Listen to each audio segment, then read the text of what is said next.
आज जहाँ रिश्तों और परिवारों की बात आती है तो रिश्ते और परिवार बिखरते हुए नज़र आ रहे हैं। ऐसा नहीं है कि भारतीय परिवारों में प्रेम और भावनाएं ना हों। भारतीय परिवारों में प्रेम और भावनाएं अपने परिवार के प्रत्येक सदस्य के साथ होती है। जब कोई बड़ी मुसीबत आती है या आप किसी गंभीर बीमारी से पीड़ित हो जाते हैं तो आपने देखा होगा कि आपका पूरा परिवार आपके पास होता है। जब विकट परिस्थितियां आती हैं तो आपके आसपास आपके परिवार के ही लोग होते हैं। लेकिन ये चीज़ें हम बहुत देरी से समझ पाते हैं कि एक परिवार के हर सदस्य के लिए एक बहुत बड़ी साझेदारी होती है। परिवार एक दूसरे के सपोर्ट के लिए होता है,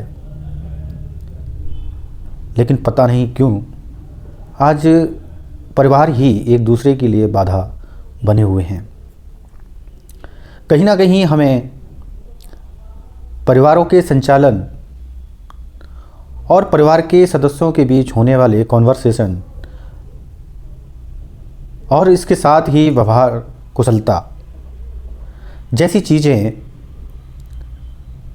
हम एक शिक्षा पद्धति पर नहीं सीख पाए।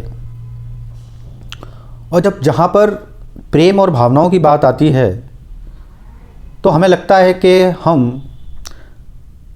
अपने किसी भी करीबी दोस्त या पारिवारिक सदस्यों के साथ कैसा भी व्यवहार करें उन्हें शायद बुरा नहीं लगेगा।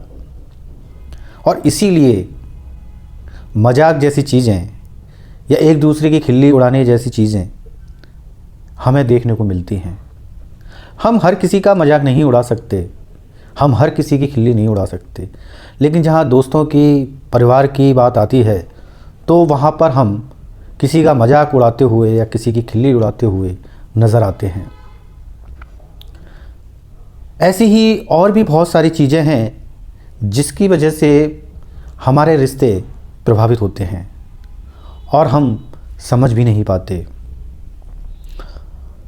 आज दुनिया में सबसे बोला जाने वाला शब्द है धन्यवाद, सॉरी। क्या हम वाकई ही किसी को जब सॉरी बोल रहे होते हैं या किसी को धन्यवाद दे रहे होते हैं, क्या वो हमारे अंदर की भावना से जुड़ा हुआ होता है या आपसी बोलचाल में या दिनचर्या में हमने सॉरी और थैंक यू जैसे शब्दों का इस्तेमाल किया?